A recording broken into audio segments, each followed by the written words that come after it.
Oke, coba bayangin ini deh. Anda itu alien.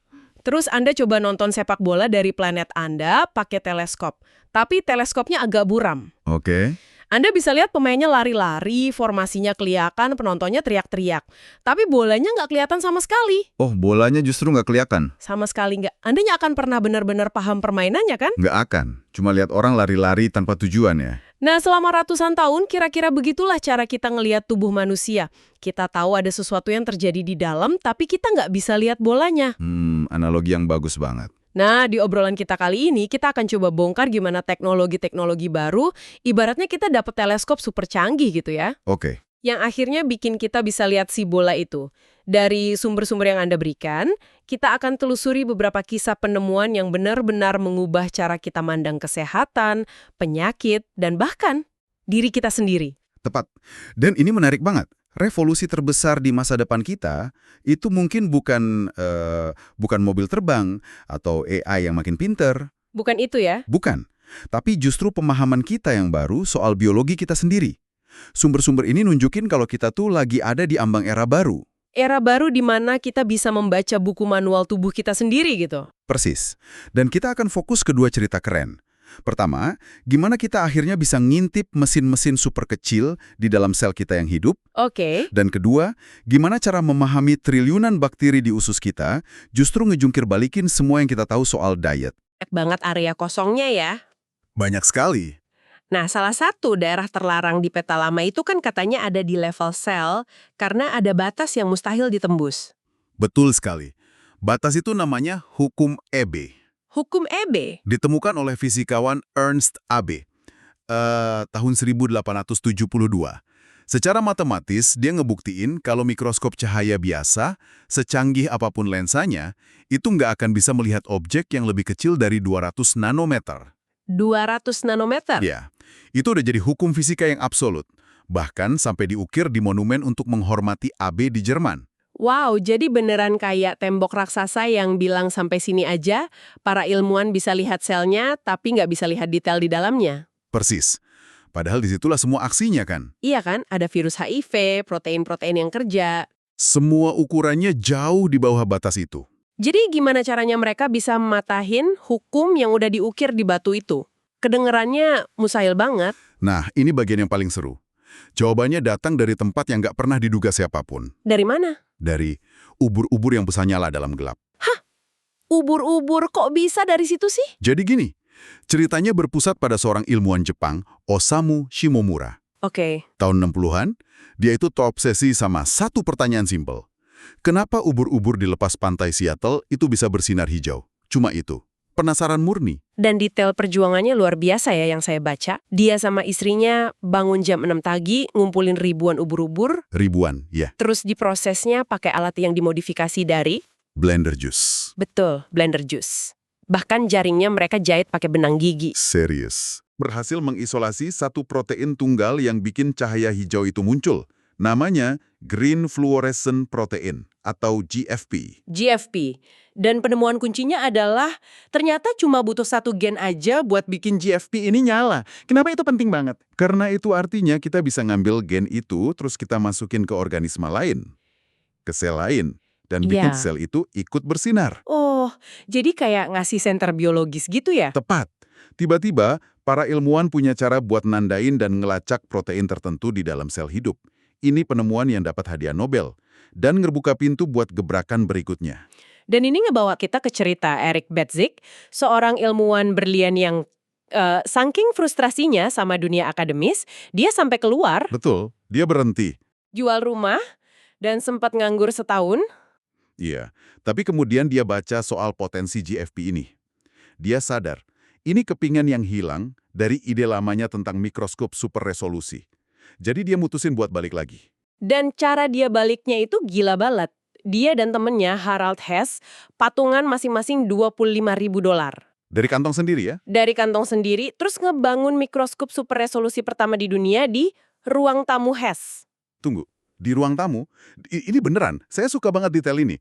Bukan di laboratorium canggih, tapi beneran proyek garasi. Atau dalam kasus ini, ruang tamu. Ruang tamu ya? Betul. Alasan Bedzik katanya karena temennya tuh belum nikah. Jadi nggak ada yang protes ruang tamunya jadi bengkel. Masuk akal? Ini bukti nyata kalau ide brilian itu kadang lebih penting daripada fasilitas mewah, kan? Jelas.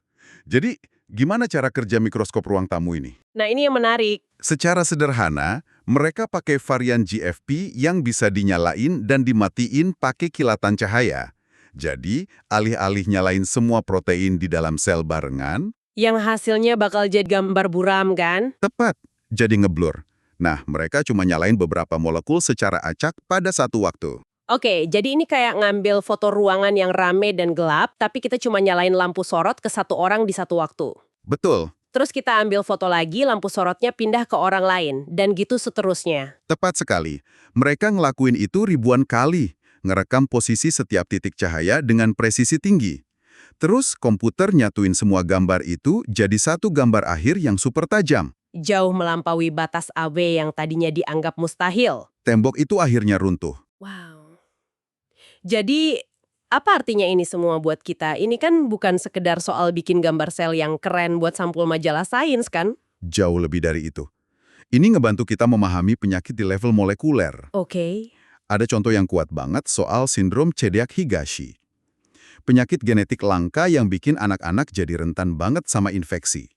Selama ini dokter tahu ada yang salah sama sel imun mereka, tapi nggak tahu persis apanya gitu ya. Nggak tahu persis. Nah, dengan mikroskop baru ini, Mereka bisa lihat langsung. betul. Mereka bisa nonton sel imun pasien ini nyoba nyerang sel penyakit. Tapi gagal. Gagal kenapa? Ternyata, kantong racun di dalam sel imun yang harusnya dilepasin buat ngebunuh musuh, itu ukurannya kegedean. Terlalu besar. Saking besarnya, kantong itu nggak bisa ngelewatin jaring-jaring internal sel, jadi racunnya macet di dalam. Gila. Jadi mereka benar-benar ngeliat kemacetan di dalam sel. Persis, kemacetan lalu lintas molekuler. Dari yang tadinya cuma bisa nebak-nebak gejalanya, sekarang mereka bisa lihat akar masalahnya langsung. Wah, ini pasti buka banyak banget ide baru ya buat pengobatannya. Tepat. Ini lompatan dari ngelihat gejala, jadi ngelihat mekanisme penyebabnya. Kemampuan buat ngintip satu sel dengan detail kayak gini beneran ngubah segalanya. Tapi ironisnya, penemuan besar lainnya justru datang dari arah sebaliknya kan? Betul sekali. Bukan dengan ngelihat satu bagian super kecil, tapi dengan memahami sebuah ekosistem raksasa yang bahkan bukan milik kita. Yang hidup di dalam perut kita. Betul. Kita beralih dari zoom in ke level molekul, jadi zoom out buat ngelihat mikrobioma usus. Komunitas triliunan mikroba yang hidup di dalam kita. Dan ini ngebawa kita ke ide soal nutrisi personal. Nah, itu dia. Kita kan sering banget ya dengar saran diet umum. Makan sayur, kurangi gula, hindari lemak. Tapi gimana kalau aturan umum itu ternyata nggak berlaku sama buat semua orang? Itulah pertanyaan yang mau dijawab sama dua ilmuwan di Israel, Eran Elinaf dan Eran Segal. Mereka mutusin buat nguji ulang salah satu pilar nasihat diet selama puluhan tahun. Apa itu? Indeks glikemik. Skor yang dikasih ke makanan berdasarkan seberapa cepat makanan itu naikin gula darah kita. Tapi mereka ngelakuinnya dengan skala yang belum pernah ada sebelumnya ya. Bukan cuma puluhan orang, tapi 800 partisipan. Mereka dipasangin monitor glukosa berkelanjutan selama seminggu penuh. wow. Totalnya ada lebih dari 1,5 juta pengukuran gula darah. Sambil para peserta nyatet semua yang mereka makan lewat aplikasi. Dan ini bagian terpentingnya. Mereka juga nganalisis mikrobioma usus setiap peserta dari sampel tinjak. Betul. Mereka mau tahu, apa ada hubungannya antara komunitas bakteri unik di dalam tubuh seseorang dengan cara mereka ngerespon makanan. Dan hasilnya bener-bener ngejungkir balikin ekspektasi ya. Banget. Indeks glikemik itu ternyata cuma bener secara rata-rata. Tapi buat individu, responsnya bisa liar dan beda-beda banget. Contoh yang paling mencolok itu soal seorang wanita parubaya. Gula darahnya melonjak drastis setiap kali dia makan tomat. Tomat, makanan yang dianggap paling aman, paling sehat. Justru jadi masalah buat dia. Padahal dia sering makan itu karena mikir itu pilihan yang bagus. Persis. Bagi orang lain, pisang atau bahkan nasi putih bisa bikin lonjakan gula darah yang lebih tinggi daripada es krim. Daripada es krim. Iya, variasinya se-ekstrem itu. Sampai konsep makanan sehat universal itu jadi goyah. Ada detail menarik juga, istrinya Segal kan ahli gizi ya. Dia shock lihat data itu. Betul. Dia sadar kalau saran diet standar yang selama ini dia kasih ke pasien-pasiennya bisa jadi kurang tepat atau bahkan salah total buat sebagian orang. Wah, Itu pasti momen aha. yang sekaligus bikin pusing kepala bagi seorang ahli kan? Semua yang diajarin di buku teks ternyata nggak sesimpel itu. Jadi kesimpulan utamanya respons tubuh kita terhadap makanan itu sangat-sangat personal. Sangat personal. Dan komposisi unik dari bakteri di usus kita itu megang peranan yang gede banget. Tepat. Nggak ada lagi yang namanya diet satu ukuran untuk semua. Pergeseran ini fundamental banget.